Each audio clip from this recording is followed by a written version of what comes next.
Good afternoon. King Charles will tonight make the trip north to Edinburgh to escort his mother's coffin on the next leg of Her Majesty's final journey through the UK. Sarah Greenodge is live outside Buckingham Palace. Sarah, another full day for King Charles, only days into his new role.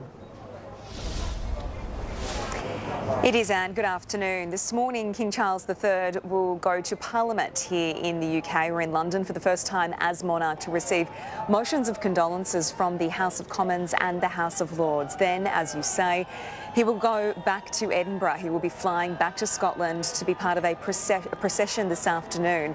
His mother's coffin will be leaving the Palace of Holyroodhouse and it will be going to St Giles's Cathedral. We understand the King and his brothers and sisters will be involved in that procession. So that promises to be an incredibly emotional moment, given that we haven't seen the King with his mother since her passing. Of course, yesterday it was his sister, Princess Anne, who accompanied the Queen's coffin on the start of that final long journey from Balmoral to Edinburgh. We saw Anne and the Countess of Wessex, Sophie, curtsying as the Queen's coffin entered the Palace of Holyroodhouse.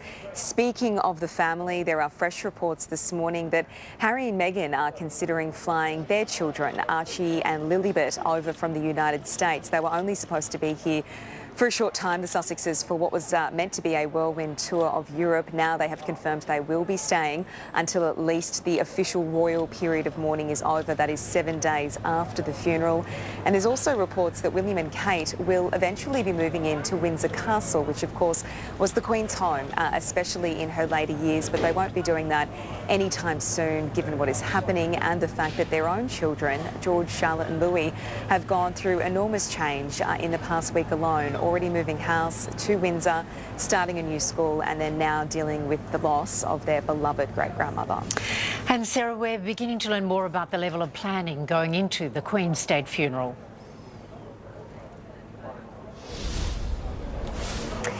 And this will be one of the biggest international events that has happened here in the UK for quite some time. The level of detail and planning is immense, as you can imagine. Some of those details have been leaked. Apparently, according to reports, the advice to heads of state has been that authorities here would prefer that they arrive in the UK on commercial flights, if possible, not on private jets, because the airports just won't have the capacity to deal with that. They are being asked not to use helicopters for transport while they're on British soil, and also that they will be taking buses to the funeral at Westminster Abbey next Monday. That Abbey will be so full, as you can imagine. So it is expected that there will only be one senior representative from each country allowed, and their significant other. One person who is heavily involved in the planning for the Queen's funeral is the Dean of Westminster. So for the next week, my job with an awful lot of other people is to have the Abbey ready for an extraordinary service and for a lot of very distinguished guests, to be absolutely sure that we know exactly what we are going to be doing on a very important day. A nation and Commonwealth, quite frankly, the whole world will be paying attention.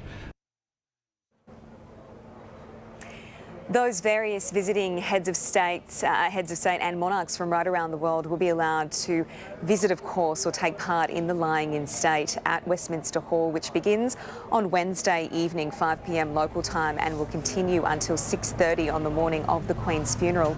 That lying in state will be open 24 hours a day, and rules and regulations have been published overnight here about the public's involvement as well. They are warning people who want to queue up that they may be there for days. They could be there overnight, so to bring phone chargers, that they won't be able to sit down during that period. They are expecting up to 1 million people from across this country and the Commonwealth will want to go and see the Queen's coffin. That is 5 times the number who came to see the Queen Mother in 2002, and so many people wanting to say one final farewell to Her Majesty.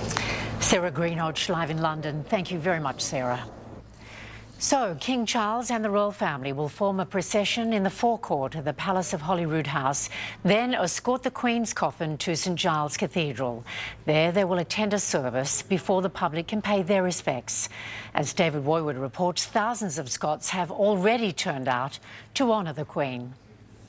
Yes, a remarkable turnout after what has been an incredibly emotional day right across Scotland today. The Queen's funeral procession there, that first leg of her final journey back to London beginning today with that hearse pulling out of her beloved Balmoral Castle estate. Of course, it is a place she loved to go. It was known as her happy place, but ultimately it was the place where she died. And today she made that journey here to Edinburgh, a trip normally around 3 hours. Today took more than 6 hours as that funeral procession made its way through some very small Scottish towns today. And the crowds that turned out, well, they were incredible to say the least. Tens of thousands of people lined the roads in some part there, very respectful and dignified crowd, many throwing flowers out onto the road as that hearse was driven by. The images of the day, though, came from a number of local farmers who had lined up their tractors in a nod to the Queen's love, of course, of everything rural and agricultural. They had lined them up in a guard of honour. Others had placed their horses in a similar formation as well. Today we got the first look of that royal coffin. It was draped in the royal standard of Scotland and adorned with a number of the Queen's favourite flowers picked from her very own garden there in Balmoral as well. Then that final approach here along the Royal Mile here in Edinburgh, and there were crowds that turned out. There were tens of thousands of them, 10 to 15 deep on the fence there. Again, a very solemn affair, a silence draped over the city as that casket was driven up the Royal Mile. And then when these gates opened here at the Holyrood Palace, there was a gentle ripple of applause that went through that crowd.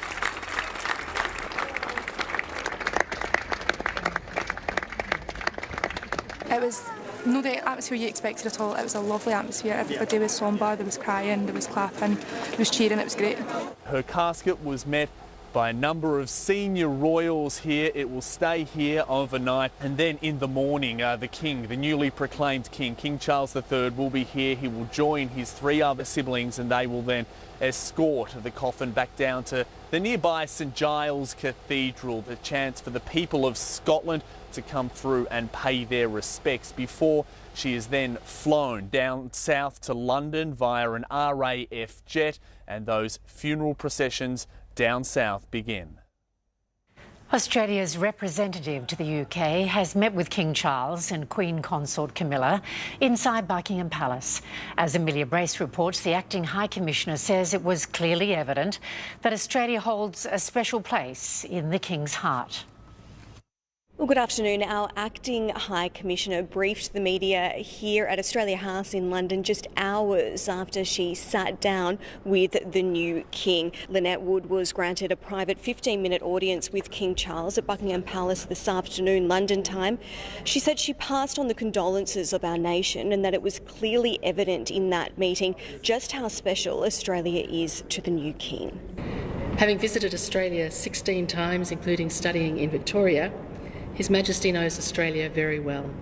And speaking of warm feelings, there was an extra surprise meeting with the Queen Consort Camilla, singling out our High Commissioner for a private chat of their own. What has really struck me these past few days is the solemnity here in London and the regard with which Her Majesty is held, and the strong support that is already there for King Charles III. This must have been so exciting for Lynette Wood, who's only been acting in this role since April, and already she's managed to meet the King. She'll now have to make way, though, for Australia's Governor-General and Prime Minister Anthony Albanese, who are set to arrive here in London later in the week. Thanks, Amelia. The transition from Queen Elizabeth to King Charles will bring important changes to many organisations and charities across the state. But at a citizenship ceremony at Cumberland City Council in Marylands today, a portrait of the Queen was still front and centre. To acknowledge the Queen and her great contribution to our community over 70 years of reign. We feel like saddened, but that's life, and we look forward for our future in Australia with the King also, and yeah, we're just happy to be here now.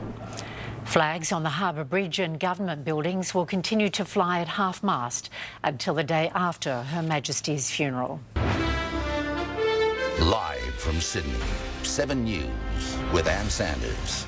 Welcome back. The Queen's final journey will continue tonight with a service at Edinburgh's St Giles Cathedral. King Charles and the royal family will escort Her Majesty's coffin when it leaves the Palace of Holyroodhouse. Europe Bureau Chief Hugh Whitfield is there and joins us live. Hugh, the public is expected to queue for hours to farewell the Queen. It will be a special moment for the Scottish people, and the Queen's coffin right now is lying in rest in the throne room here at the Palace of Holyroodhouse after its 6-hour and 20-minute journey through Scotland, through towns and villages and the cities of Aberdeen and Dundee too. It was an incredible opportunity for people to pay their own respects to Her Majesty as the hearse passed by, and in some ways people showed their own respects in different ways, like a guard of honour formed by tractors in one paddock, horses in another. In some parts, the crowds were 10 or 11 deep on the sides of the road. The Queen's coffin arrived here at the Palace of Holyroodhouse, but in the coming hours it will leave, escorted by the King and the Queen Consort, along with senior members of the royal family. Princess Anne, Prince Edward and Prince Andrew, along with Sophie, the Countess of Wessex, are all here in Edinburgh. It will be escorted up the Royal Mile, that famous stretch of Edinburgh's High Street that runs from Edinburgh Castle down here to the Palace. Yesterday, when the hearse was driven down the Royal Mile, 60,000 people were there lining the route. Similar numbers will be expected today as the coffin arrives at St Giles Cathedral for a special service before it lies in rest there, allowing the Scottish people 24 hours to file past. There'll be a vigil staged by the Royal Company of Archers, and senior members of the royal family will also take part in their own private vigil inside the cathedral as well. And Hugh, Princess Anne will accompany her mother's coffin as it's flown to London. Just as the Princess Royal did for its entire journey from Balmoral Castle. The Princess Royal was there in the vehicle behind the hearse along with her husband, Sir Timothy Lawrence.